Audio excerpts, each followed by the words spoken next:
Старая книга ляжыць на стале перад ёй у цёмнай скураной вокладцы.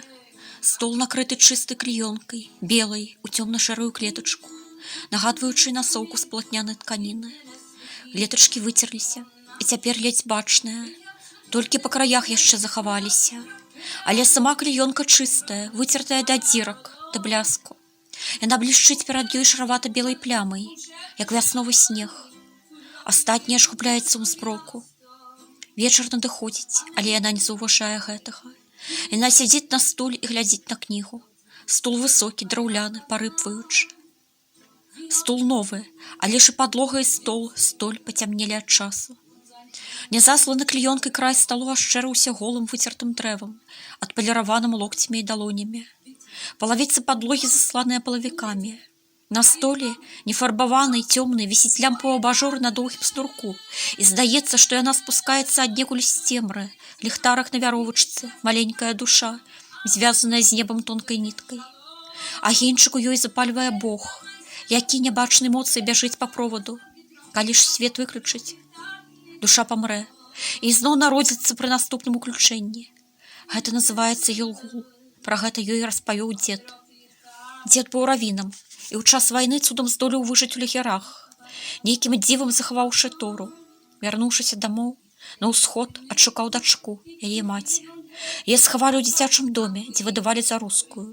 Дзеля гэтага галілі на гола і завязвалі хустку, каб чорная, як смала, буйныя куцеры не выдалі немцам Юды, якая больш была падобная не на Юда, а на цень Божага вобразу чалавека. Толькі вочы, вялікія, чорныя, каўдунскія, вызіралі з-пад хусцінкі засярочанага бледнага тварыку. 50-кілаграмовы дзед забраў 15-кілаграмовую дачку, падзякчыў выхавацелькам і дырэктарцы, падарыўшы ім па нямецкай трафейнай сарочцы. Узяў маці з руку і сышоў. Жыць у жыццё, якое болей не здавалася сапраўдным. Жонка загінула з усёй астатняй сям'ёй. Дзіця з ямы адкапалі мясцовыя. Шавялілася зямля. Яна паскульвала, як маленькі сабачка, і яе пачулі. Дзяўчынка не была параненай, толькі прысыпанай пяском. Паміж целу утварыўся карман, і яна не задыхнулася. Гэта яму распавялі ўжо людзі, якія знайшлі дзіця. Ён пакінуў стару яшчэ ланцужок, залаты, лютранскі, з выявай збаўцы. Тая доўга трымала яго пачарнелай ад працы рукой. Не магла зразумець, за што. Яны сышлі разам і накіраваліся ў бок чыгункі. Дзіця не пазнавала яго, забыла, але даверліва ішло побач. Дзяўчынка апынулася не ў сабе, але ж ціхая, не перашкаджала. Не размаўляла, але, здаецца, разумела ўсё. Навучылася гатаваць і шыць, працавала дапаможніцай у сталовай. Неяк незаўважна нарадзіла дачку. І неяк ціха памёрла ад невядомай хваробы. Ліхаманка спаліла яе за 2 дні. Унучка была ўжо дарослая, хадзіла ў школу. Ён памёр раней за яе, але даглядаў за імі з неба.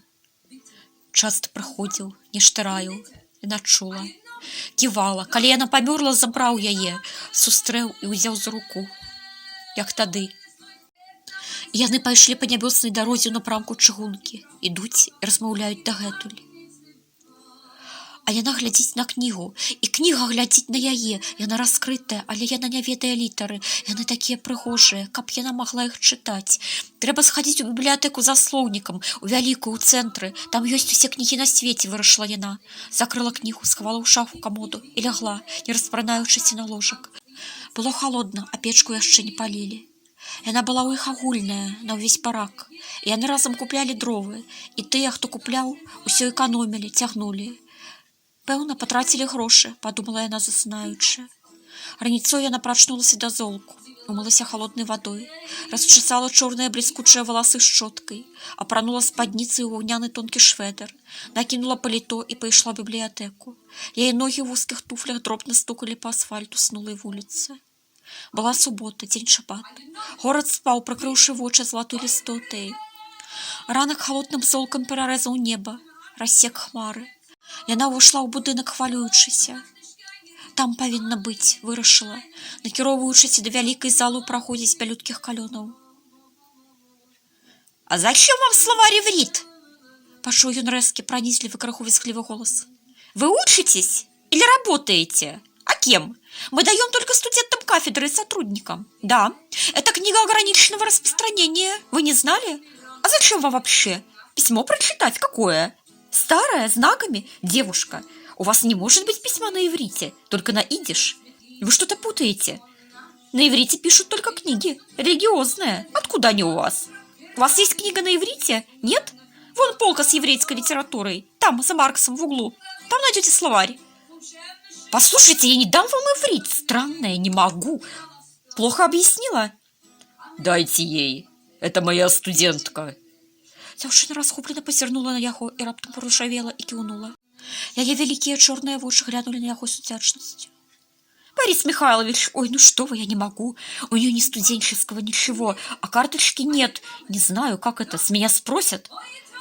Жанчына з буйной штучнай завіўкай ледзь чутно прошептала апошняе слово нафарбаванымі чырвонымі вуснамі. Дайте ей на мой формуляр, Раечка. Ничего страшного. Она забыла. Извините ее. Ён узяў прынесеную кнігу і павярнуўся да дзяўча. І толькі цяпер убачыў, аслупянела, што вочы яе чорныя за зрэнак, а насамрэч яны сінія, як навальнічнае неба. Ніколі ён не бачыў такіх прыгожых вачэй. Как вас зовут? Вымовіў ён хрыпла, тузаючы валасы з лбу рукой. Рахіль, адказала яна ціха, ледзь варухнуўшы бледна-ружовымі вуснамі. А меня Барух. Адказаў ён нягромка ў гулкай цішыні залу. Што гэта за кніга? Ціха запытала яна. Я забылася, я не ведаю. Атрымала яе ад дзеда. Ён часта чытаў яе, як пеў. Яна замаўчала. Ён накрыў невялікі пашарпаны томік рукой, адчуў цеплыню скураной вокладкі. Гэта Тора. Вымовіў проста, глядзячы на яе. Пяцікніжжа. Святая кніга нашага народу. Ён запнуўся. Хацеў сказаць іўдэяў, ледзь не вымовіў, звыкла, як на лекцыі, але тут да яго вярнулася памяць. Яна сцебанула яго моцна, як пугай. Ударыла па твары наводмаш. Прачніся! І ён прачнуўся. Яна ціха, уважліва глядзела на яго, але крыху спянтэжана. Нешта адбівалася ў яе вачах, нешта нагадваючае хмары над бабіным ярам, твары забітых і крумкачоў над іх галовамі. А што гэта? Запытала на яго, як дзіця даверліва. Я не ведаю, што такое Тора. Я толькі хачу навучыцца яе чытаць, як дзед. Я навучу цябе. Ціха сказаў ён. Па яго твары незаўважна ім цяклі слёзы. Тое, дзеля чаго ён жыў, здзейснілася. Ён убачыў гэта перад сабой. Усе гэтыя гады навучання, цяжкой працы, акадэмічная адукацыя, латынь, грэцкі, угарыт, усе блуканні і намаганні, даведнікі і бібліятэкі, а потым вандроўкі да глухіх вёсачак у каўказскіх глыбінях, размовы са старымі рэбе, з перакладчыкамі і без, і першыя словы, першыя запісы і доўгія месяцы, гады навучання, нават пры яго здольнасцях, калі ён змог чытаць старыя світкі без сафіт, дагешаў і нават прабелаў. Толькі каб цяпер спакойна і упэўнена сказаць маленькай дзяўчынцы, якая стаяла перад ім, пазіраючы на яго як на Бога. Я навучу цябе чытаць яе. Кніга была старая, яна не мела кропак і рысачак над літарамі, а тыя, што былі расстаўлены неяк дзіўна, нязвыкла і не ўсюды. Быццам бы нехта вольна ставіў іх сабе ад рукі. І літары, яны былі рукапісныя, але якая дакладнасць, як точныя яны стаялі перад ім. 22 літары ў дакладна вымеранай бясконцасці спалучэнняў, ствараючыя сусвет. Пачытайце, папрасіла яна. Канешне. Ён схамянуўся, сеў за стол і вымываў першае слова. Бершит бара Элахім. Яна даверліва пазірала праз яго плячо. Яе цёплы подых саграваў яму вуха. І раптам ён адчуў жаданне, такое страшное, балючае, фізічнае жаданне, што падзякуваў Богу, што сядзеў. Але ж жаданне гэта было не юрам, не прагай яе маладога жаночага цела, да якога ён імкнуўся здаровым мужчынскім целам, спакутаваным адзінотай. Гэта было жаданне іншае, не належачае гэтаму свету. Магутнае, мацней за яго.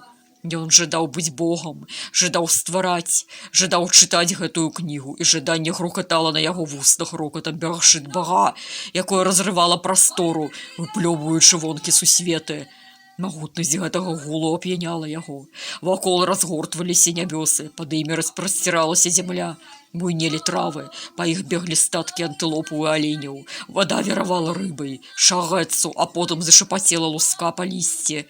Жанчына з'ела яблыка, Адам пазнаў Хаву, а Бог зачыніў дзверы на засаўку, пакінуўшы іх сам-насам ўжо па ўцёмным пакоі. Ён прачытаў 3 главы Берашыт.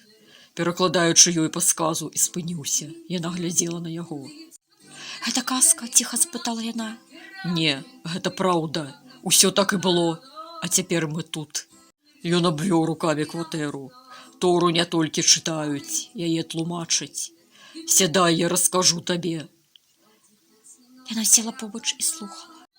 Ён сцісла распавёў ёй усё, што ведаў. Вавілонскі Талмуд, Загар, Арызаля, але найбольш сваімі словамі. Бог, ён бясконцы, ён адзіны, Эхад. А яшчэ ён той, хто ён ёсць, Эхае, і яго імя невымоўнае, бо ён не мае ні формы, ні смаку, ні гуку, ні адчуванню, нічога. Таму мы завем яго Аданай, Господ. Бо ён нічога, і ён усё. Ён усё вырашае, і ўсё пайшло праз яго. Не ад яго залежыць, толькі праз яго працуе ўсё вакол. Бо гэта ён стаіць за сусветам. Яна ўважліва слухала яго, надышла раніца. Мы, Адам і Хава, нарэшце вымовіла яна. Дакладна. Усміхнуўся ён крыху няёмка, адчуваючы істотнасць моманту. Але цяпер мы больш не паасобку. Цяпер мы разам. Ён ішоў да яе больш за 20 год, як рабі Аківа, і яна чакала яго ў ненароджаным. І пакуль ён вучыў, ён ствараў яе. І вось, калі апошняя літара сышла з яго вуснаў, яна апынулася перад ім у свеце золку і глядзела на яго вялікімі, абведзенымі ценем вачыма. Яе твар быў бледны і празрысты, як радак, і яму захацелася піць кроплі расы з яе вуснаў. Але ён проста дакрануўся да яе шчакі рукой. Можна мне прыйсці яшчэ? Спытаў, пазіраючы ў вочы. Можна, яна кіўнула. Я працую ў цукеркавай краме на праспекце. Тут недалёка. Я тут таксама недалёка жыву, але ніколі не быў там. Не люблю цукеркі. Дакладней не ведаю, не памятаю, які яны. Ці можа і люблю. Ён шчыра рассмяяўся. Усе любяць. Яна сур'ёзна кіўнула. Прыходзьце, я работаю до 8. З 10 раніцы. Я прыйду. Кіўнуў ён.